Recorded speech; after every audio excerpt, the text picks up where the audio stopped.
there's a very specific dilemma that most likely you've run into before.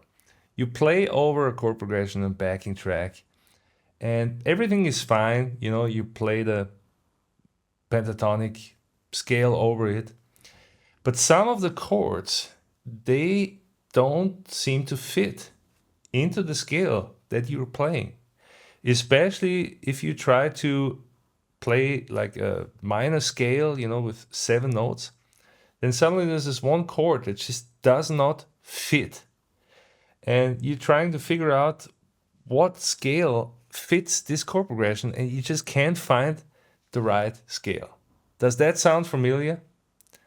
Today, I want to talk about the chord scale dilemma and how we can easily solve it by actually going a little bit deeper and understanding the harmony. But why should you be listening to me? Hey, my name is Ulrich Ellison. I've been a lead guitar player in the last 25 plus years. I've played thousands of shows on 3 continents, and I'm also the founder of Total Guitar Transformation, where I help aspiring guitarists, hobbyists, and professionals alike to become confident melodic improvisers, especially with a focus of old school blues and rock playing. Awesome, so let's get started. If you know me a little bit, I always like to lead with an example. So I found this awesome backing track here from Elevated Jam Tracks, and I'm just gonna go over it here with you.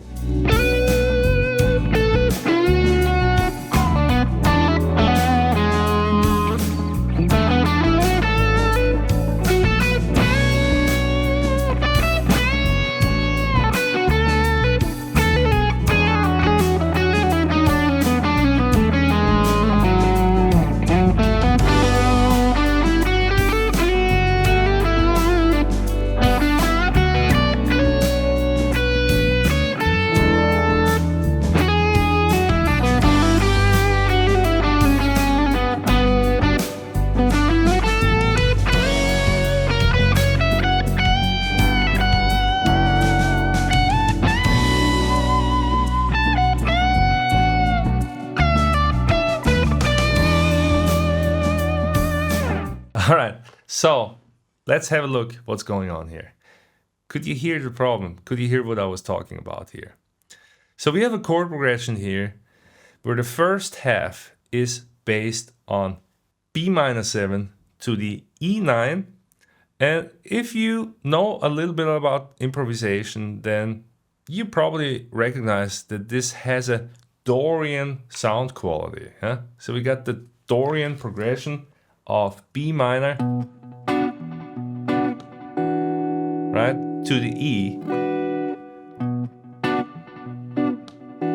I mean, to me, this immediately sounds like Oye Como Va of Carlos Santana. Yeah? And Carlos is probably the king of Dorian. Yeah? So if you're not familiar with that track, then just check it out and jam on it. All right, so Dorian. If you're not sure what Dorian is or so, don't worry. What I want to talk about here is modal inflections. So we're going to talk about this more. Yeah? Okay, so we got this chord here. There's a certain sound that this has. Yeah?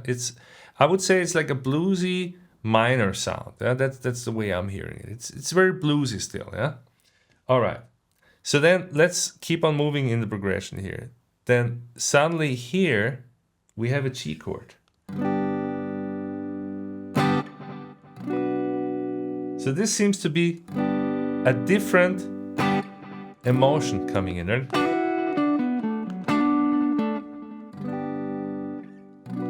So what is going on here? Is there a contradiction here?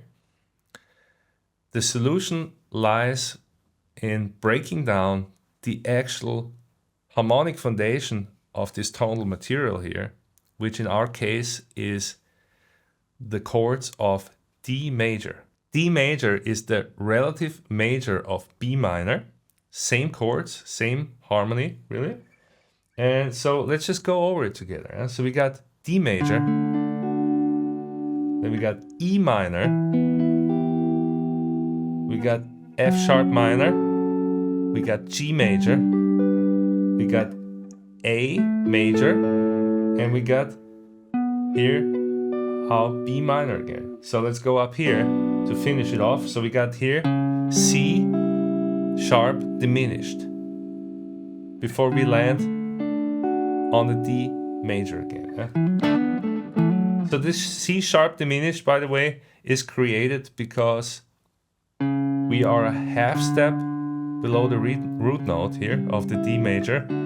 This is where all the tension comes from. Do you hear how this resolves from this note here? Is called the leading tone. It's a half step below the root note, resolving to the D major. Yeah? Leading tone. All right. So these are all the chords. And if you noticed, we went here to an E minor, right?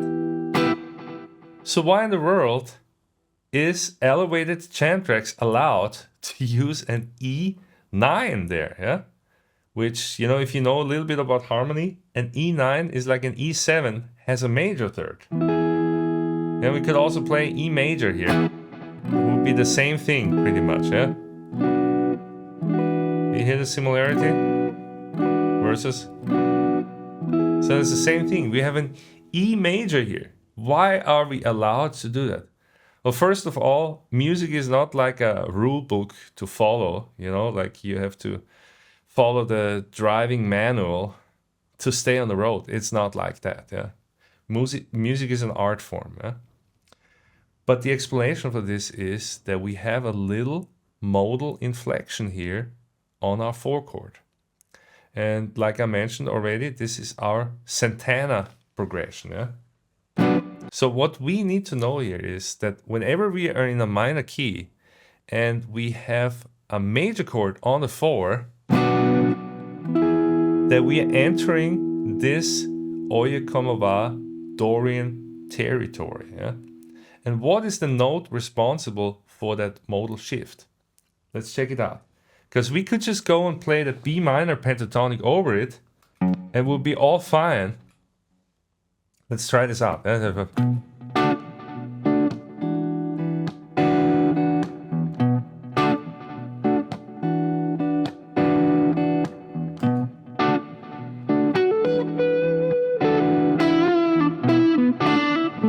It sounds just totally alright, yeah?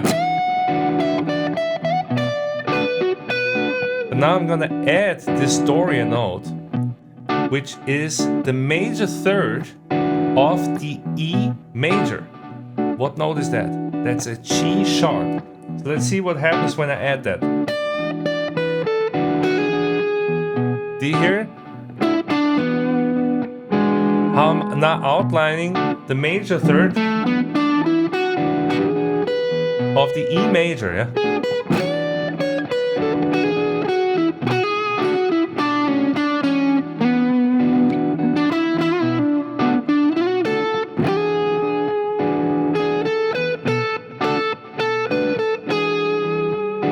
You can really hear the resolution here, yeah? So the important thing is that we are not playing a Dorian scale over B minor to E9. That's not what we're doing. In theory, you could analyze and say, this is Dorian. But our brains are not thinking like, okay, let me just play the Dorian scale over this, yeah? Because this would sound completely different. This would sound like this.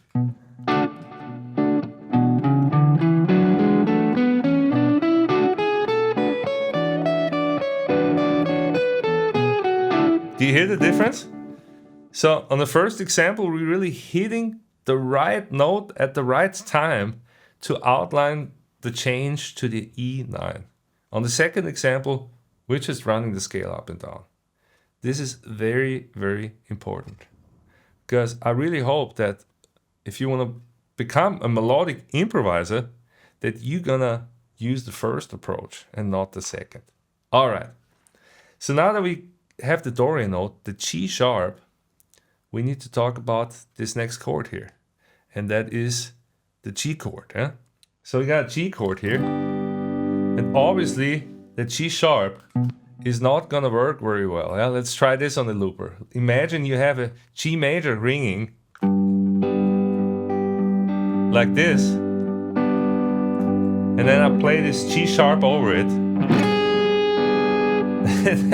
Really not very melodic, right? So what do we need instead? Of course, we need a G note, right? Because the G sharp is a flat 9 interval, a lot of tension, or also like flat second. Yeah? So we need to shift our note material from the Dorian progression B minor 7 to E9 with our G sharp note in there. We need to shift that G sharp to the G, over the G chord. And if we look on the G chord, if we remember our chords here of D major, you know that G major is actually part of D major. So we're back now in a regular chord of the B minor scale. Yeah? So we're just gonna be here, and we're gonna enter this G note here. So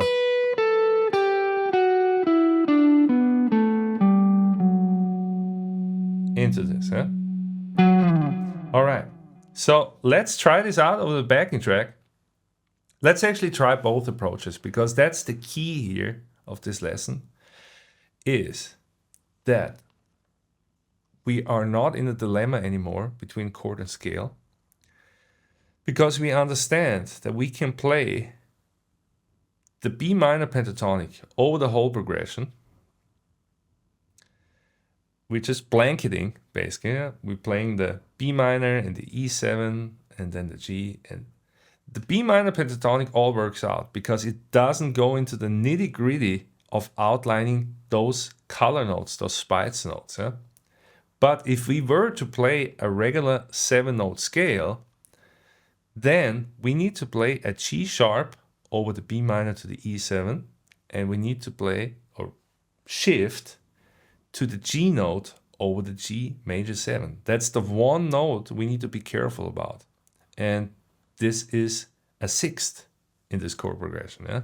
So let's try this over the backing track, and I'm gonna try to show you how this shift is actually creating a lot of melodic color and something awesome to do.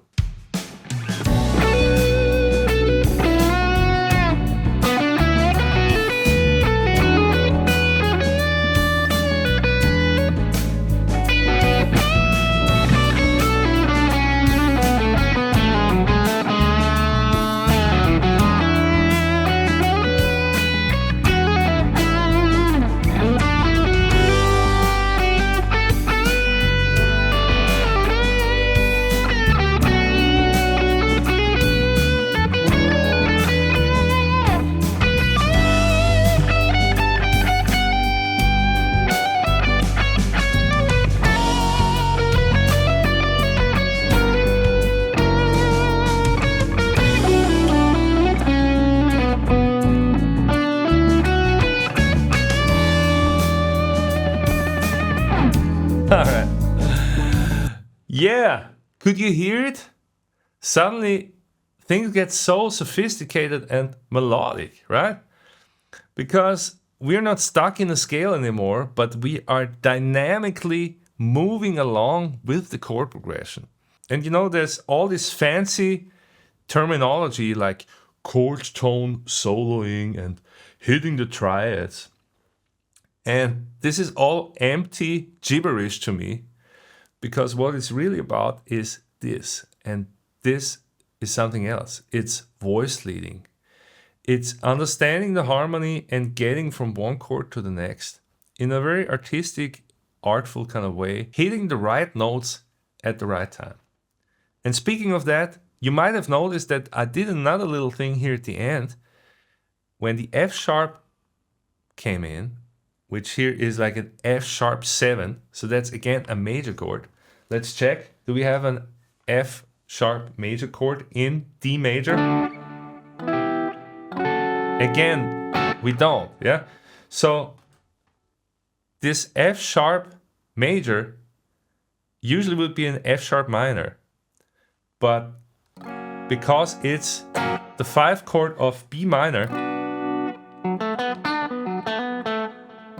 we're actually adding the leading tone of B minor here into the equation. So this is another extra note that we can hit here on the 5th chord, and that's what I did here in my demonstration. Now I would recommend that when you jam over this chord progression that you also take these 2 chords on the looper and just experiment to get used to this leading tone sound. Yeah? So let's do this real quick here. 1 chord, 5 chord.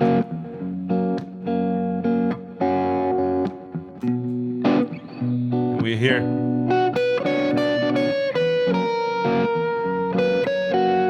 Leading tone.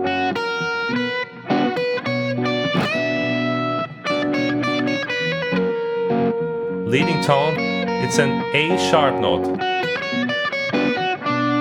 But that doesn't matter, it's just a half step below the root note. That's what's important for you.